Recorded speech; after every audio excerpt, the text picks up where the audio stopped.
Okay. So, what's up, y'all? There's Bass, Conscious Crypto. Reason for this is I'm actually setting up for a mentorship soon. So check the video. There's gonna be a specific video. It's like titled "About My Mentorship." I have questionnaires for you to answer, application questions to answer. I will sort through it, and again, I'm gonna choose a small number of applicants that I think I can actually help the most. But I also will ask for an economic incentive to be to provoke your participation, which will not be for me. So this will be a no charge mentorship for me, but it will be a an ask for you to donate the minimum $250 to the charity of your choice. And remember, that is tax deductible, so there is an incentive as well for you. You don't get taxed on those dollars. You get to do some good in the world, and you provide an economic incentive for yourself to make more money. And that is really the energy we want here, is like, hey, you got to feel abundance, you got to feel gratitude. So $250 should be, hopefully within your reach. And I really might move it up to 500 or maybe in the next round of mentorship, because it's to me, the guys, like the people I want to be working with, should be able to come up with that money and be able to donate it. Otherwise, like, I don't know what you're trading with, unless you got funded accounts. And again, a lot of those funded accounts cost quite a bit more than, $250. So with that said, the reason I'm making this video is I am in a short on something called Rose, Oasis, I believe, and the ticker name is Rose, and it's a crypto. And I got that right here on the screen. But what I wanted to point out was I had gotten an entry here yesterday. You see this little mark here. I was expecting volatility spike, and got that volatility spike. And when I saw that, let me show you on my charts. This was screaming at me. There were so many reasons I was willing to get in the trade early and willing to deal with some drawdown. And this was because, actually, I can show you, I've already taken screenshots. So, so here it is. First one right here is a 4-hour chart. Well, I think I got a 1-hour chart over here. No, 4-hour. All right, so the 4-hour chart, sure, it's in a little bit of an uptrend here, but I just saw like 3 hits of divergence essentially. And with those hits divergence, I'm like, okay, vector activity at the top as well. Go to the 1-hour chart, and there's a TDI trend line with divergence. This volatility spike had a huge vector rejection and then came up to recover some of that liquidity before what I assume to be likely moving down. On the daily, you can see that there's a TDI trend of bearish divergence, 4 freaking hits of bearish divergence. So as this is going up, this has been coming down. And so it's tried to reset down here. And I think it just was going to have problems right here. It's just had to have problems at this TDI trend line. I love TDI trend lines. You had that with the 4-hour bearish divergence. You had that with the 1-hour TDI trend bearish divergence. And you have so many reasons to enter the trade. So reason I'm making this video, though, is this is why it's so important to stay on top of your freaking platform and your trades and see what you're doing. I added to this trade, and unfortunately it was stuck over here on limit.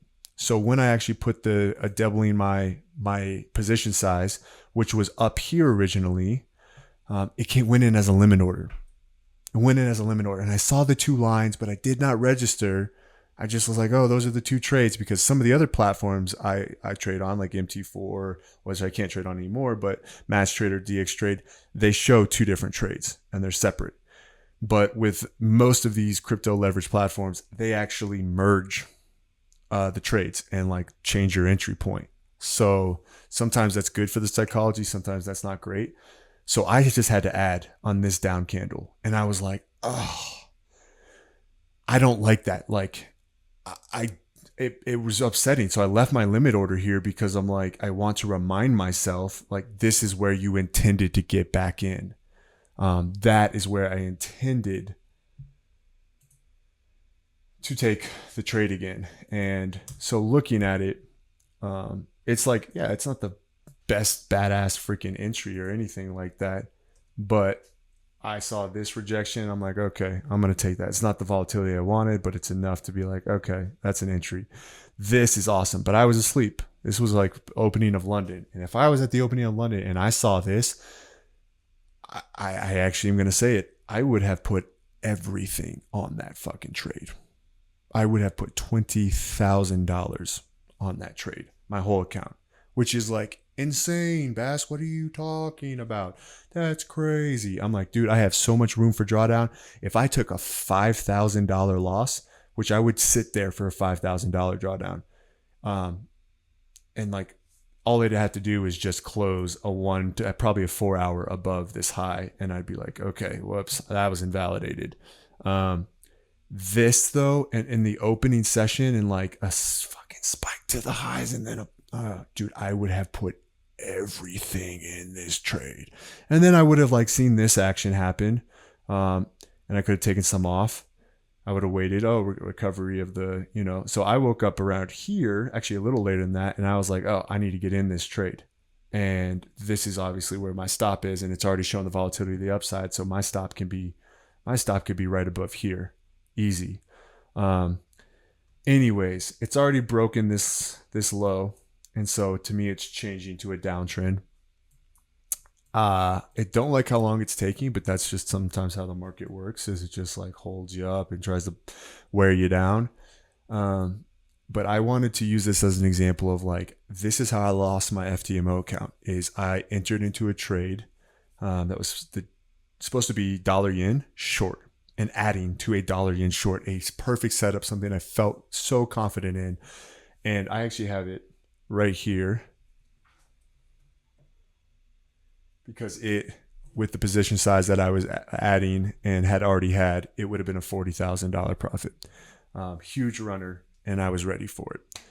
But because I was not familiar with the platform and didn't double check my trades, I entered a short on Bitcoin instead. And then I left to go work out, to get my mind off things.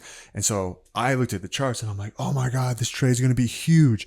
I come back, and it turns out it's a short on Bitcoin, and I did not want to be short on Bitcoin. And so I tried to write it out and see like, hey, okay, is it going to come back? Here, I'll show you, to my entry. And I have a picture of that and the exact volatility down here that got me messed up. And this was near the all-time high of Bitcoin. And I was like, oh, like I can play this. I can keep playing this. I can keep playing this. And let me just look it over. Yeah, that's it. That's it.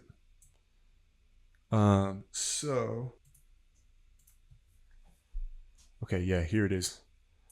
All right. This is, I didn't play for, when I renewed my membership with TradingView, I didn't renew to have like all this back data. So it's fine. Honestly, like I'm all over this charts. I don't need to go back 2 years ago to look at 15-minute charts or 15-minute tables. That part of my career is past. Like I have a lot of confidence in reading the market as it is, reading the past few months, understanding where I am, going to higher time frames. Like I don't need 15-minute data feed, 5-minute data feed going into 2020. Don't need it. So anyways, I was like in this different strategy where like I saw 3 wicks down and I'd enter long, and it's not dumb. So 1, 2, 3 wick down, enter long. This volatility short, it was just going up. It just kept going up. And every time there was a spike down, big TDI, RSI spike down, you could go long. There was a flushing out of leverage. You could go long. Not huge position size, and just ride it. This was one that I set my stop all the way down here. I was like, okay, here's the spike down. Here's my stop down here. Wide stop. Let's see if this thing comes back up. Well, it didn't, and it spiked down and it flushed me out, and I lost $5,000 in my trading account. I lost my funded account, which was like over $8,000 in profit, and I like capped the daily whatever, and it was because of the earlier trade where I closed everything, including the dollar yen, because I misplaced a trade into the Bitcoin instead of dollar yen. I didn't double check it. And so when I came back, I had a loss in Bitcoin and dollar yen hadn't really moved. So I closed everything and was like, you got to just take the loss and move on. I was on tilt. Watching dollar yen drop and seeing like, okay, I got to make this money back in Bitcoin, and like jumped in and tried to force it. And I'm like, in retrospect, the real mistake I made was I was not checking my work. I was just not checking my work. So that is what this exists for. When I have an open trade and I'm like, I'm trying to slow myself down when I open a trade, and I'm trying to like be like, oh, okay, I'm opening a trade. I add a confirmation check, and then I write down how much I add. Cool. And that way I've double checked my work and I know I've done it. Well, I need to make new ones of these, because what I need to do is add and then actually write down the size beneath it. And I didn't do that with Rose. So Oasis, sure, it's going in my favor. It's a $2,000 unrealized profit at the moment. And again, I added just now and it brought my entry from here to here. And of course, if I was awake, my entry would be here and I would have been betting the farm. But the reason I'm just saying this is like, this sucks, right? This absolutely sucks to have this limit be sitting there when I know this should have been my entry, and my entry should be up here, and I should have twice the profit that I have right now. I should have twice that, and that's what got me. I was like, why do I only have $1,500 in profit? Like, this should be a $3,000 profitable trade. And I was looking at my targets and I was adding it in here, and I was like, why would it only be $7,000 if it came all the way down? And you guys, the only reason I'm actually looking at this is I read an article that said the RSI shows that this asset's going to move much higher, that and injective. And I looked at the charts and I was like, nope, it's doing the opposite. It is showing divergence. Like, I don't know, like I loved it. I love like, oh, sure, give me a signal and I'll go check it for myself and do the contrary to what you're telling retail traders to do. So, anyways, man, this is a break, right? If anyone can see, right, this is a lower high and now a lower low. It's inevitably going to be a lower low. And so this is a turning of this asset. And it doesn't mean it can't come up and get really volatile and come up and even disturb my trade and take away all my unrealized profit. And I'm prepared for that because, again, on the daily, it is huge TDI trend with those 3 hits of divergence. And I would like to see at least a 0.618 golden pocket retracement to this support right here. That makes so much sense to me. So much sense. So anyways, if I plug that in, 10181.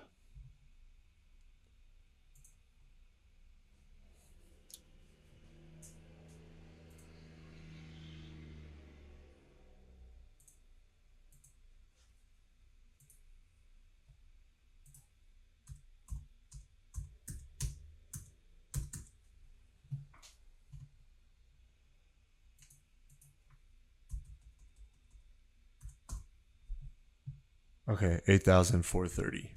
It should be a $14,000 trade, and that bums me out. That bums me out because,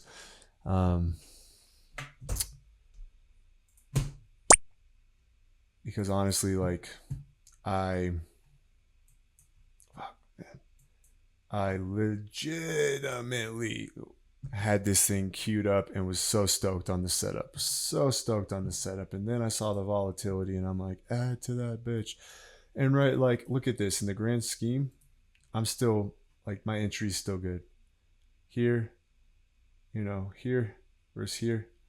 Like, it's still a good entry. There's still some likely downside. I just know I have to be prepared for my entry to get tested. All of the profit that I see with $2,000, $3,000 to get tested against before the downside actually comes down to the 618. And it could never do that. It could totally be like, nah, we're not doing that today. Thanks, bro. Because here's like a little 4-hour trend line, and I fuck right. There's gonna be a bounce here whenever it gets down here. So let me just add a little alert. All right. And so that's my choice now. Like now I kind of have to be like, oh, I have to make another decision. The reason I like to swing trade is I get to make fewer decisions. I don't have to make as many decisions. I don't have to sit here at the charts and watch every little uptick, downtick. I can walk away. I can do other work. I will be going to the gym in an hour.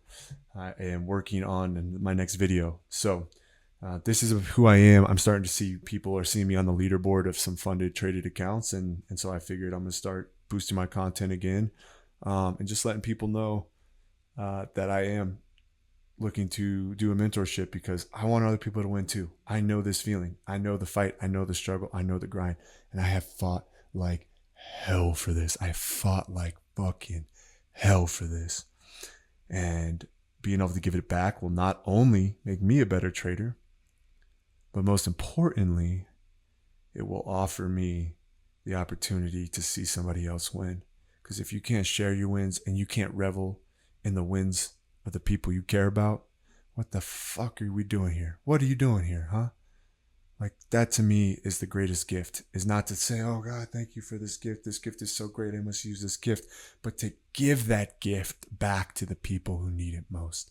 So I have developed a gift in this skill, in this mindset, and I am here to give it back.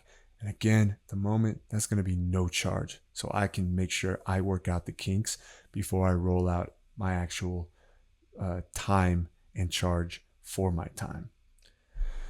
With that said, peace, y'all. Conscious crypto. Hey, what's the point of major gains if you lose yourself in the process? Till next time.